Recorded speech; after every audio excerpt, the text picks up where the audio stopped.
Matrix, and welcome to Matrix. My name is Luni and I'll be assisting you to get all of your questions through to us. Today we're doing your final exam prep for economics. All you need to do to get through to us is search for our social media pages, Matrix, as well as our WhatsApp line. All the details are on the screen. Don't forget guys, we've got a cool competition going on for you, so please do stay tuned to get all of those details later on in the show. I'm not alone. I've got my favorite sign language interpreter with me, Keta, as well as our awesome teacher, Tando. Thank you so much, guys, and over to you. Thank you, Luni. Welcome, boys and girls, to our final exam prep for Economics Paper 1. I hope you guys are finding these sessions informative and that you guys are geared up to write your final exams. As always, boys and girls, on our app, we have multiple choice questions, or we've got questions that we have uploaded that I need you guys to attempt as we continue with this session. Before the end of this session, I'm going to look at the solutions and some of the common mistakes that you are making, right? Our hot question for today is, in the circular flow, the two main flows are, here are the attempts, or here are the possible answers. We've got A, money flow and real flow. B, we've got distribution flow and the input flow, and then C, we've got private flow as well as the public flow, right? Let me just change the color of my pen there, right? And then D, we've got the output flow and the capital flow, right? So go on the app and attempt the questions then. Whatever question you are finding difficult, I'm going to try and attempt before we end the session, right? Today I'm going to start on our terminology.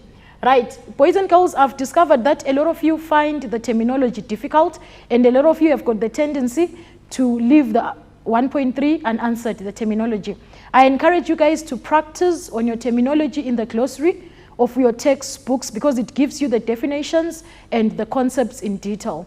So don't leave out any question unattended there in the exam. Any mark that you leave unattended takes away from the overall mark that you can get in the exam, right? Our 1.31, it says money that is taken away from the economy, for example, savings, taxes, and imports, right? So our savings, taxes, and imports there, it gives, what is our answer there? Our answer is leakages there. So our example of leakages there, we've got our savings, we've got our taxes, and we also have our imports there. Right, typically you might find in your multiple choice question this answer being asked in a different way. For example, maybe they might ask you to say savings come back as in the circular flow. So you need also to be able to practice. For example, when we look at our savings, they come back in the circular flow as an injection and it comes back as investment there. And then we also have our taxes. Our taxes come back to the economy as government spending. I'm going to write GS there for our government spending. And then we also have our imports there. Our imports come back into the economy as exports there. So if it comes out in the exam, it should not be something that gives you a hassle. So you need to be able to link the leakage and the injection there. But our question there, the answer was leakages there. So those three examples are leakages there. Let's go to the next question. It says factors that cause fluctuations which originate outside the market system. Factors that cause fluctuations in our economy there that originate outside the market system there. We are looking at our exogenouses there, right? Remember the other name for exogenous there, it is also called monetarist there. Monetarist there.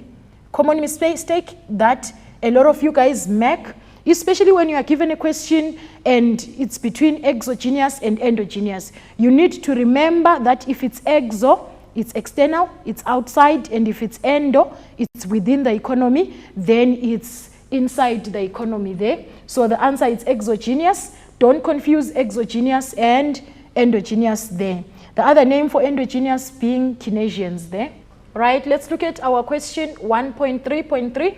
It says a policy instrument that uses tax and public expenditure to even out the swings in business cycles, right? A policy instrument that uses tax and public expenditure to even out the swings in business cycles. There, our answer is fiscal policy. It's fiscal policy.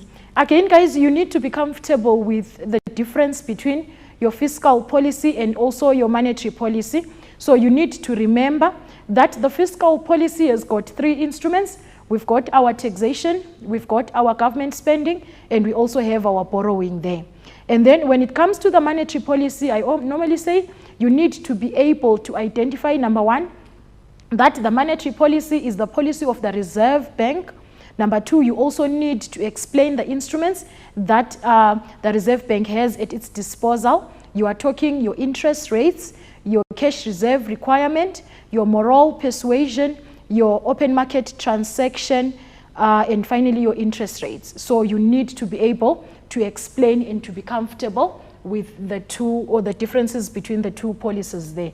You can be asked in the exam to compare between a fiscal and also a monetary policy there. Right, let's go to question 1.3.4. It says a systematic record of all transactions between one country and other countries. Normally they ask this question to say a systematic record of all transactions between one country and the rest of the world, right? Our answer there is our balance of payment there. That one is straightforward. So our answer there is balance of payment. Right, let's look at our question 1.3.5. It says the total remuneration for the factors of production received by the people of South Africa, of South African nationality in a given period of time. Right, this one is a bit confusing because a lot of you guys are comfortable with GDP questions and you are able to identify that this is gross domestic product. But in this case, you are looking at citizenship because it says South African nationality there. So when it's South African nationality, it stops being gross domestic, it becomes gross national now. So our answer for this question should be, or is, gross national product. Now, the difference between our gross domestic product and our gross national product is gross domestic product looks at production, right? It looks at production within the borders of the country. So we are looking at actual production that took place in South Africa at a given time period. But when we are looking at gross national income now, we are looking at the nationals of the country, South African citizens, and how productive they are, regardless of where they are in the world. So we will include, commonly we would include our people that are outside South Africa and their contribution into the economy. So you would look at people that produced elsewhere in the country. I normally give an example to say, you look at your Trevor Noah, who's now in the US, whatever income they earned, right, you add it into to include your gross national income there, right? So you want to see how productive are the citizens of a country there when you are looking at gross national. You also, guys, commonly or typically need to be able to differentiate between or to convert one to the other.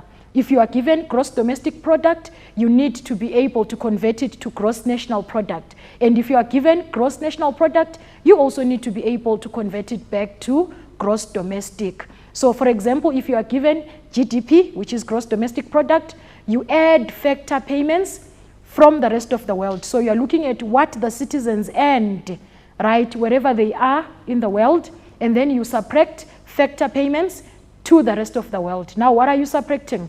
You are subtracting whatever non-South African citizens contributed in South Africa to get to gross national product. I'll take it again. You add factor payments from the rest of the world. You subtract factor payments to the rest of the world to be able there to convert your GDP to GNP there. All right, let's go to the last question in this segment. It says gross domestic product at constant prices there. The word there is constant, right?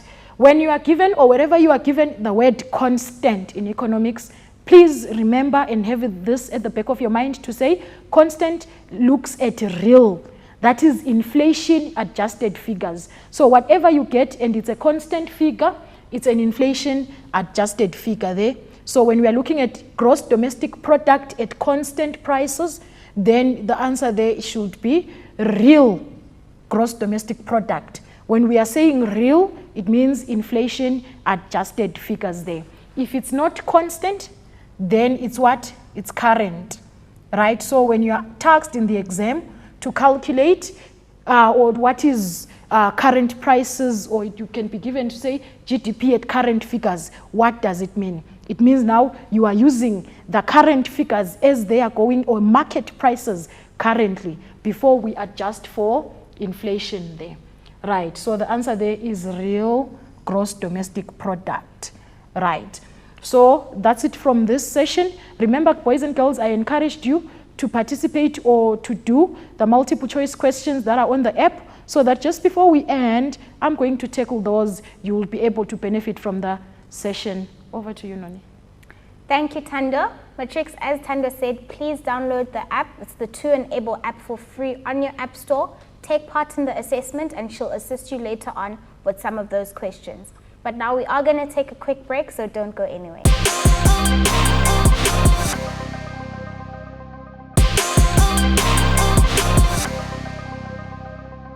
Welcome back from the break, Matrix. If you've just joined us, we are still doing your final exam prep to help you with the upcoming exam.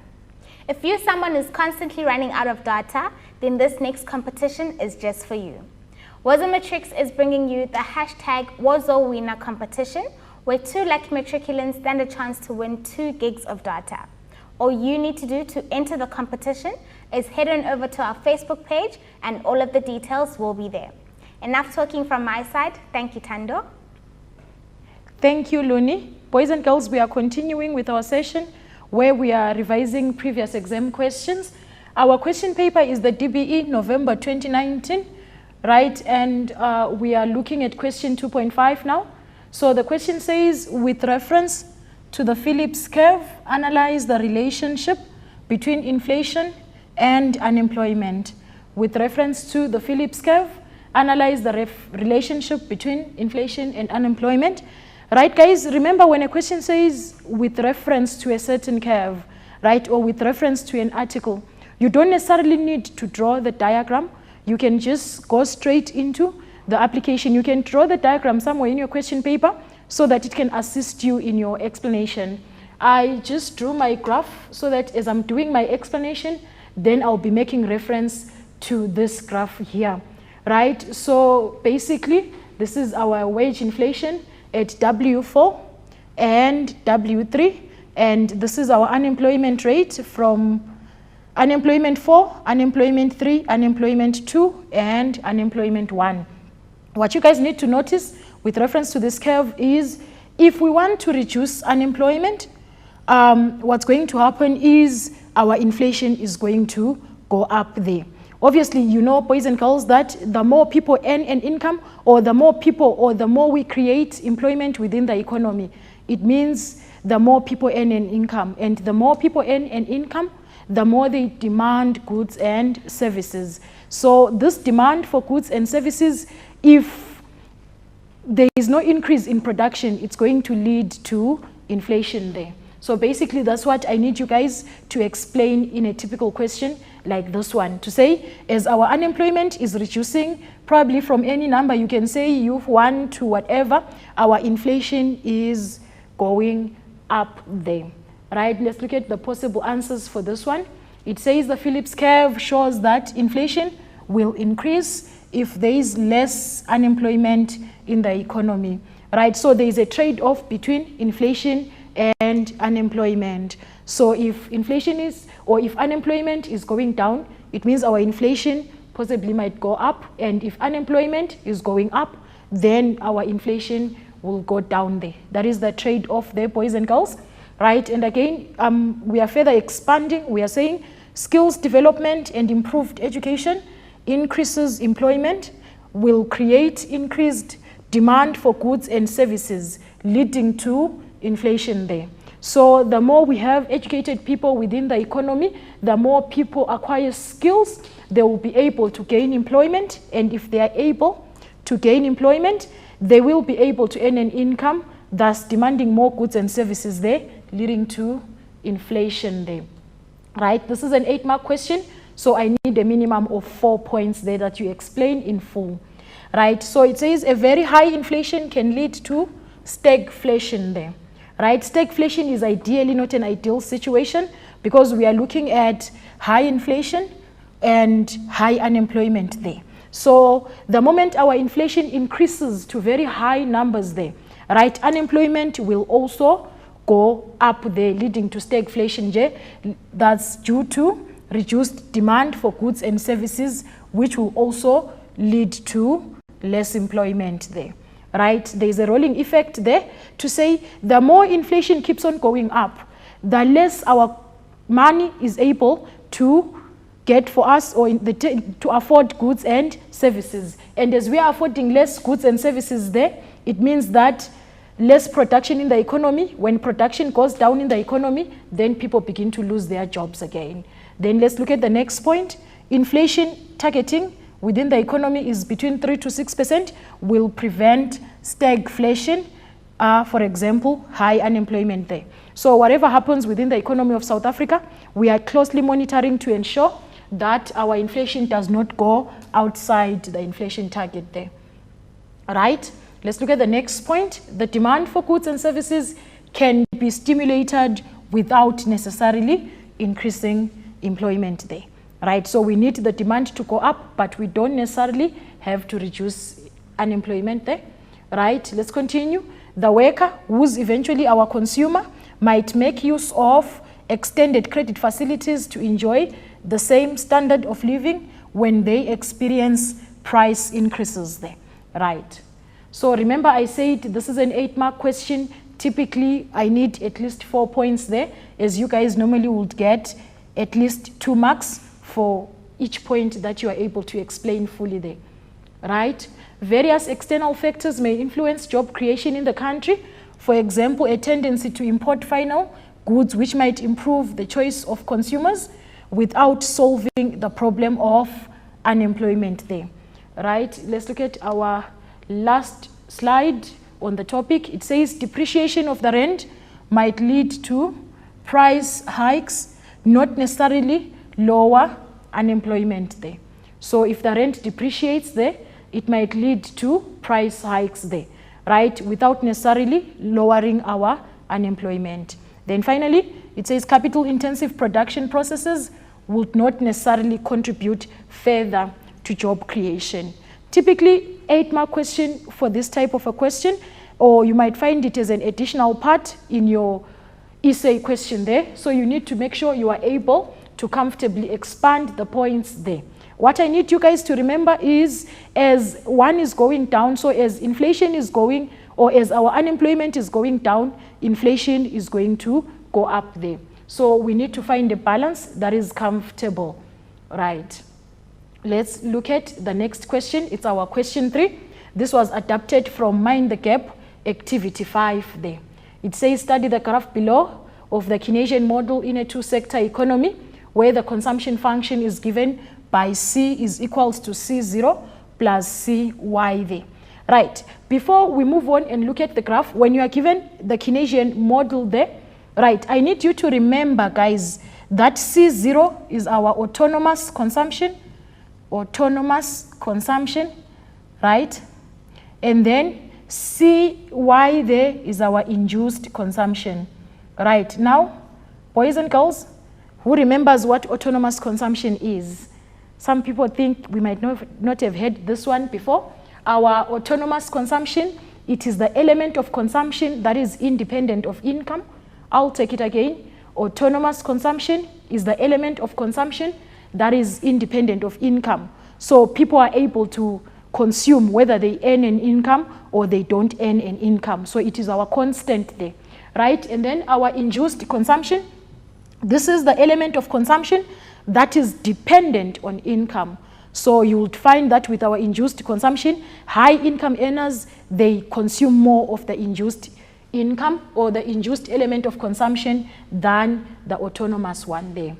Now let's go straight to our graph. This is our graph there, right? Immediately when you get a graph like this, you should be able to interpret it to say, for example, our E equals to Y there. This one is our 45-degree line there.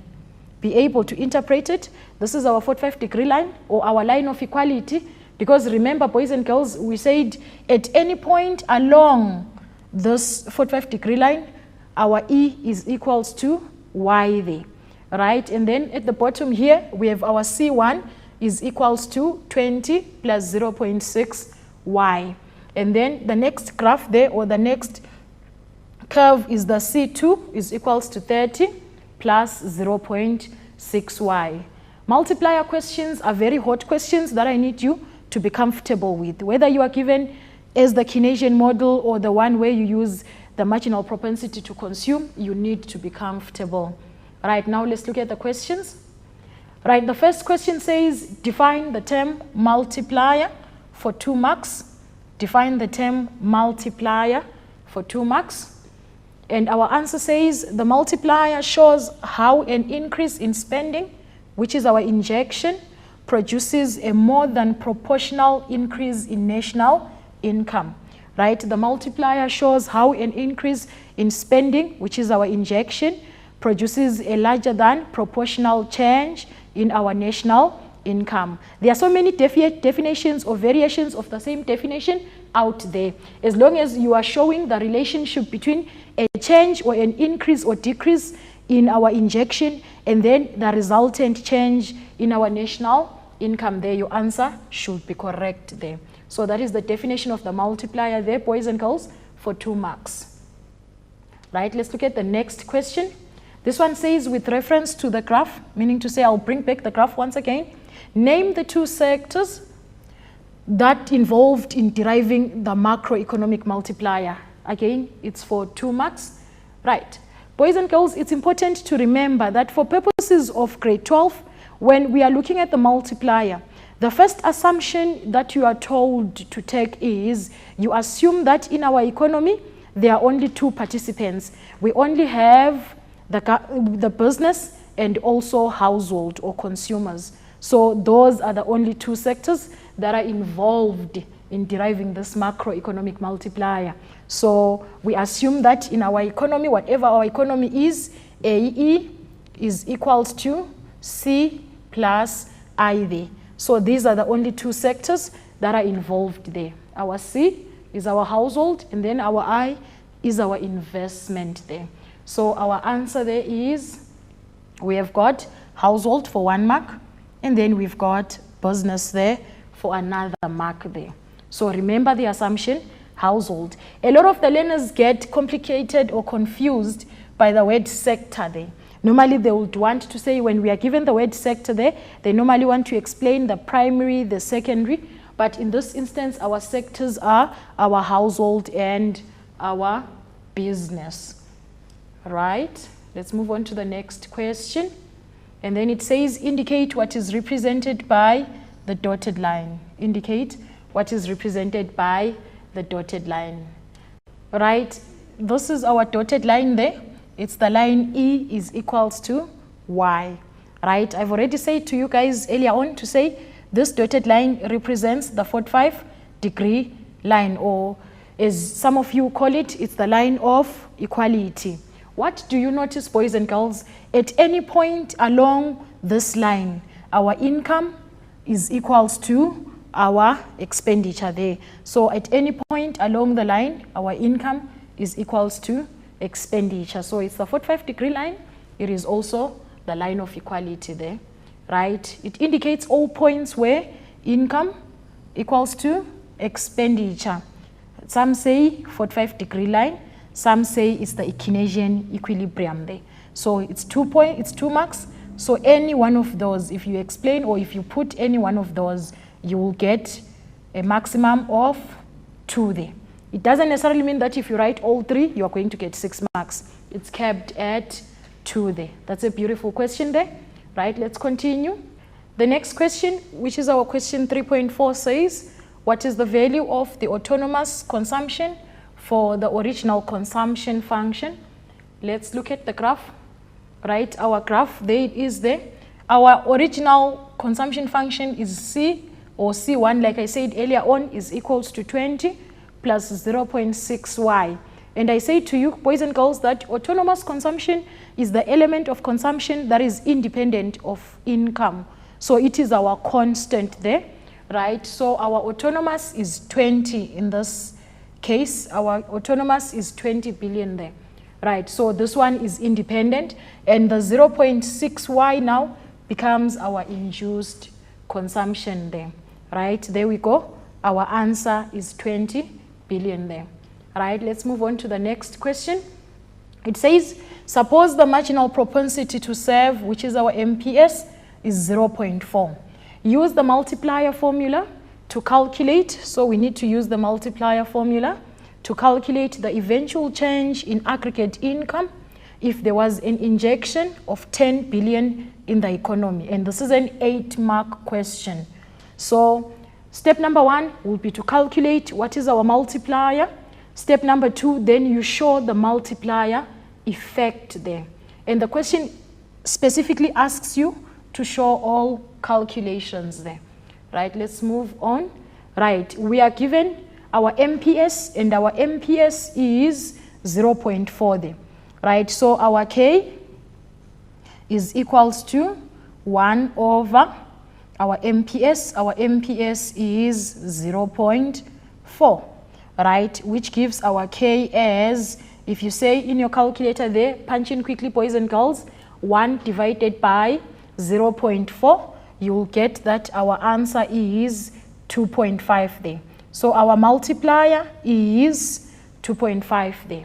The question does not end here, boys and girls. So it says show the effect. Let's go back to the question quickly. It says to calculate the eventual change. This is the decider. This is where you earn the full marks. To calculate the eventual change in aggregate income if there was an injection of 10 billion in this economy. Right, so our multiplier is 2.5. What does it mean now for this particular economy?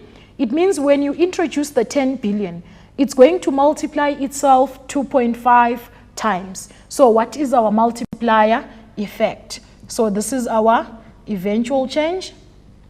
Our eventual change is going to be equal to, what is our multiplier? It's 2.5 multiplied by the initial investment of 10 billion, right? Which is going to give us, if you say 2.5 times 10, I'm sure you're busy punching in your calculators there, it will give us 25 billion there. So that is our eventual change. Right, ideally, you might be asked to explain this process without necessarily having to show the calculations. What does it mean? It means that in this economy, let's call it our economy X, if you introduced 10 billion, it's going to multiply itself 2.5 times, such that when we are recording our GDP in our national income figures there, we are going to record 25 billion. So this amount is able to recreate itself 2.5 times. When they are asking you for the multiplier effect, I'm just going to write ME there for multiplier effect. This is what they need, boys and girls, right? And then just before I go, I just need to tackle this question one more time. Sometimes you might be asked to calculate the multiplier using the Keynesian model without necessarily making use of our NPC. Remember, when you are given consumption functions like this, or when you are given curves like this, your fraction or your decimal fraction is your MPC there. So even if they did not tell you in the exam to say your MPC is 0.6, you are able to identify that your 0.6 there is your MPC, and you would still be able to calculate. For example, in the previous example where we calculated, you would have come here and said K is equals to, using the other method of using MPC, of course, 1 minus MPC, which is going to give you K is equals to 1 over 1 minus 0.6, right? I'll put a bracket there on our denominator so that we don't make a mistake. Right, when you say 1 minus 0.6, you get 0.4. So it gives us over 0.4, which gives us the same answer specifically, 2 point, sorry.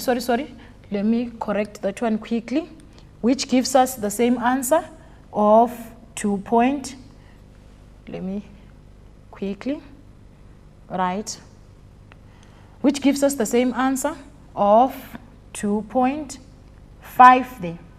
Right, so whether you are given MPC or you are given MPS, it gives us the same answer. Then quickly, boys and girls, if you have to calculate without using MPC, you would say K is equals to change in Y over change in expenditure there, or AE, which gives you 75. What is our change in Y? You say 75. We had 50, now we are at 75. So you say 75 minus 50 divided by, what is our change this side? It's 30 minus 10, right? You are going to get 25 divided by 10, and it gives you guys the same answer there, our 2.5, right? So either or, you should be able to do your calculations, whether you are using the Keynesian model or you are using the formula K equals to 1 over MPS or 1 over 1 minus MPC. I'm sure a lot of you are saying that was a lot. Please be able to revise. So let's just take a quick break. I'll hand over to Luni. Thank you, Tando. Guys, we are going to take a quick break and we'll see you straight after this.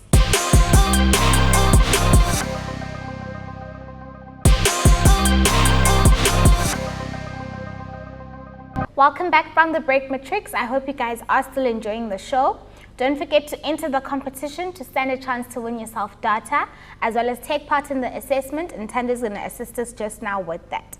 Thank you so much, Tando, and over to you. Thank you, Luni. Welcome back, boys and girls, to our last segment of our revision session. I'm hoping that you guys are benefiting and that you are finding this session very informative. Remember, earlier on, I had said to you guys, go on the app and attempt the questions that I'd uploaded for you guys. Right, here is a question that stood out to me that I want us to attempt together. It's our question 1.1.3.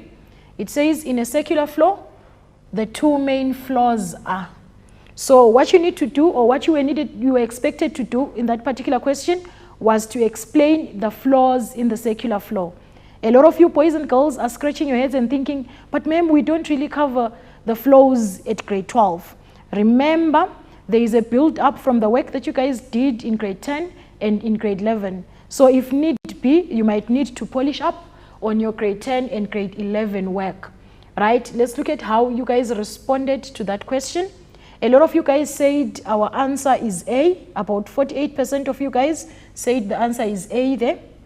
And then a smaller percentage said B, about 15% there.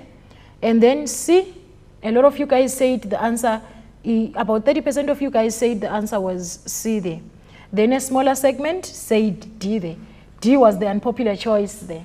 Now let's go back and look at that question again. So we are looking for the two flows in the circular flow, right? Number 1A, it says money flow and real flow. If you remember very well, in grade 12, we said the two flows that we had in the circular flow, it's money flow and real flow. Remember, boys and girls, we said money flow is the flow of income and expenditure there in the economy. And we also said that real flow is the flow of, number 1, factors of production. And then secondly, we said real flow is the flow of goods and services. So real flow is the flow of goods and services. Then money flow is the flow of income and expenditure there. Let's look at B. It was also a popular answer. People said distribution flow and input flow. Unfortunately, it's an incorrect answer there. And then C, people said it's private flow and public flow.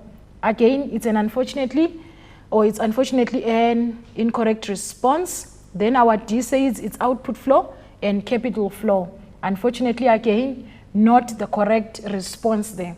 Just brush up on your grade 10 and 11 as you are preparing for your final exam so that you can be up to date with the content there. Tando, we do have a question from our WhatsApp line, so can you please have a look at that for us? Hey, could you please give some tips on answering this essay question? discuss social indicators in detail for 26 marks, and how successful has the South African government been in promoting economic development through the use of social indicators for 10 marks. Thank you so much to the learner that gave us that question. Now let's look at the question together.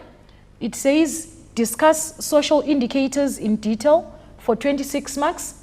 And then number 2, it says on our additional part, how successful has the South African government been in promoting economic development through the use of the social indicators for 10 marks. So this was our additional part, right? For 26 marks, you have to explain social indicators in detail. So remember what I said with your essay question, people? You need to remember the outline of our essays for economics. You need to make sure your essay has got an introduction, and you need to clearly indicate to say introduction there. And then from there, you go to the main body where you need to discuss fully your main body, the demands of the question. Then you move on, you highlight and you show that you are now discussing your additional part for 10 marks, and you discuss your additional part. Remember to skip a line, then you go to your conclusion, and then you need to explain or to conclude whatever you discussed in the main body as your conclusion there. Remember, once again, boys and girls, our conclusion is a higher order kind of difficult question. So you need to ensure that you wrap up your work nicely there for 2 marks. Now, our essay, like the learner has asked, is on social indicators. Right, when we speak of social indicators, these are indicators that relate to the well-being of an individual. So we are looking at the way people live and how they are affected by things that are happening in our society. Right, I'm not going to go in detail and explain. Right, you guys can go ahead and Google some past exam papers with this particular question. Right, so you are going to get that, or you are going to find that you need to discuss, number 1, you need to discuss your demographics there. Right, so you need to discuss your demographics there, and you need to remember, you write your subheading demographics, and then you go ahead and then you explain your demographics in detail. Right, remember I said 8 marks or a maximum of 8 marks is attributable to headings and also appropriate examples. Give appropriate examples where necessary. And then again, you have to explain population growth rate there. As you are explaining population growth rate, you need to ensure, again, that you write population growth as a subheading, then you go and explain in detail. Remember to use current affairs where appropriately, where you need to give what is our population according to the last census, what was the percentage growth, etc., etc. there. Right? You also need to explain life expectancy there. This was an open-ended question, so you had to explain a lot. Typically, you might find that your essay question might give you guides to say, explain the top 3, or explain demographics, population growth, and life expectancy there. Or you might be given any of the 4. So you need to check and to meet the demands of whatever question you are answered there, right? When we go, for example, when you need to explain life expectancy, there you need to talk about infant mortality, you need to talk about life expectancy from birth, etc., etc. there. So you need to understand the demands of the question. You also need to explain nutrition and health, right? Speak about the school nutrition program, where the government is rolling out a nutrition program where kids are being fed at school, etc., etc. You also need to talk about the state of our healthcare facilities here in the country. Remember, guys, when you are given a social indicators question, please bring the context home. You need to explain and to outline what is happening here in South Africa, in our country, right? And then also speak about housing and the rate of urbanization there. What is the rate of housing? Speak about informal settlements in the country. What is the rate of urbanization, etc., etc. Education as well is our social indicator. Explain number of years spent in schooling. What is the secondary school enrollment rate, etc., etc. Then finally, you need to explain our services. Speak about the rate of electrification. Speak about water and sanitation. Speak about our roads, etc., etc. there. So typically, this is social indicators essay. Remember, you can also be asked to speak about our economic indicators as well. Right. I hope the learner is getting assistance there. Now, let's continue and look at the additional part. Let's go back and see what the additional part wanted. It says, how successful has the South African government been in promoting economic development through the use of these social indicators? Right. So now we want to look at this answer or this response within the South African context to say, how successful have we been? If a question says how successful, you need to give measures of success. You also need to give indicators of failure. Please write appropriately. There is no need for you to rush through the question. Write measures of success or write successes, and then you explain how successful have we been. You can choose one or two of the indicators that you have already explained there. For example, you can talk about services within the South African context. How successful has the government been in the rolling out of services within the country? Electrification, do we still have places that don't have electricity, or has the South African government been successful in rolling out electrification to almost everyone within the country, right? And then you can talk about housing, you can talk about urbanization, etc., etc.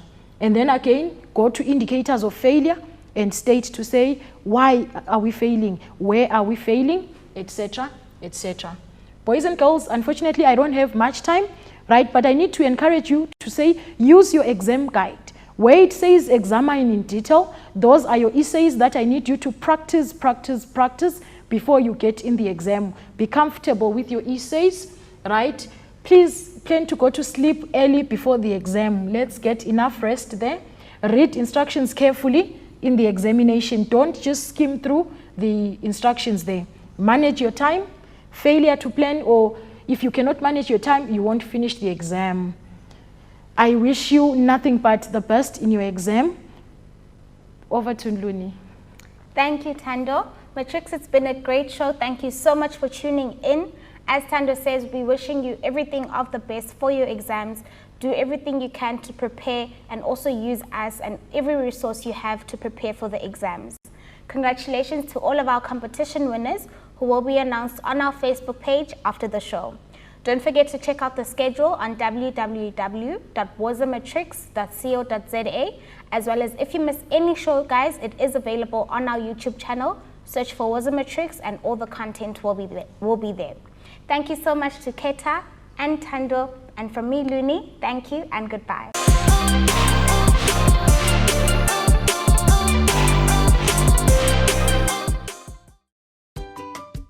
Wozamatrix 2021 Catch-Up is brought to you by the Department of Basic Education, NECT, ETDP SETA, SABC, MultiChoice, and DBE TV on OpenView Channel 122 in partnership with